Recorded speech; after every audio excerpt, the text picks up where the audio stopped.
پر ہندوستان کی جو foreign policy ہے اس پر آپ کا کیا کہنا ہے؟ اور کل وزیر اعظم نے جو نیتنیاہو ہے اسرائیل کے پرائم منسٹر، ان سے بات کی ہے اور بندی کی ایک طریقے سے پیشکش کی ہے، تو اس پورے اس پر کیا اس مسئلے کو سمجھنا چاہیے. اصل میں جس وقت ہمارا ملک آزاد ہوا ہے اسی کے قریب قریب خلافت عثمانیہ جو ٹرکی کی تھی اس کو توڑ کر کے اور اسرائیل کو وہاں لا کر کے بسایا گیا.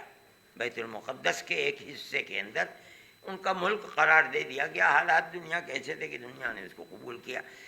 وہاں بیٹھالنے کے بعد اس نے اپنی زمین کو بڑھانا چاہا ہے. 2 مرتبہ، لوگ اس کو نہیں جانتے. انہوں نے فلسطین کے اوپر قبضہ کیا اور اردن سے اس زمین کو چھینا. اگر آپ کو یاد ہوگا تو وہ لڑائی ہوئی ہے، گلی اور کوچے میں لڑائی ہوئی ہے، اس کے اوپر قبضہ کر لیا. پھر اس کے بعد اسرائیل کو یہ خطرہ تھا کہ شام کی گولان کی پہاڑیوں سے اس کے اوپر کسی وقت حملہ ہو سکتا ہے. گولان کی پہاڑیوں کے اوپر قبضہ کر لیا.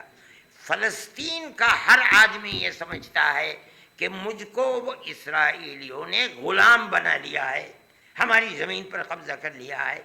دنیا کے بے شمار ممالک ہیں جنہوں نے غلامی کے خلاف جنگ کی ہے. اس کے نتیجے کے اندر کتنے لوگ مرے ہیں. آپ نے اگر اپنی تاریخ پڑھی ہوگی، روشن مستقبل یا روح روشن مستقبل کتابیں موجود ہیں، ان کے اندر یہ پتہ چلتا ہے کہ ملک کی، ہمارے اس ملک کی آزادی کے اندر 1857 کے اندر صرف دلی کے اندر 33,000 علماء کو قتل کیا گیا ہے، مسلمانوں کو، اس بنیاد کے اوپر. وہ بھی اپنی جنگ آزادی لڑ رہے ہیں، جہاد کی بات کر رہے ہیں. اس کے اندر کسی کو اختلاف نہیں کرنا. ہندوستان اس بات کو نہیں جانتا تھا. ہمارے ملک کے پرائم منسٹر نے اس کو دہشت گردی کہا. میں سب سے پہلا آدمی ہوں جب میں نے کہا کہ یہ دہشت گردی نہیں ہے، تاریخ کو پڑھیے. اور مجھے اس بات کی خوشی ہے، میری کوئی لڑائی نہیں ہے، لیکن اس کے بعد نظریہ بدلا ملک کا.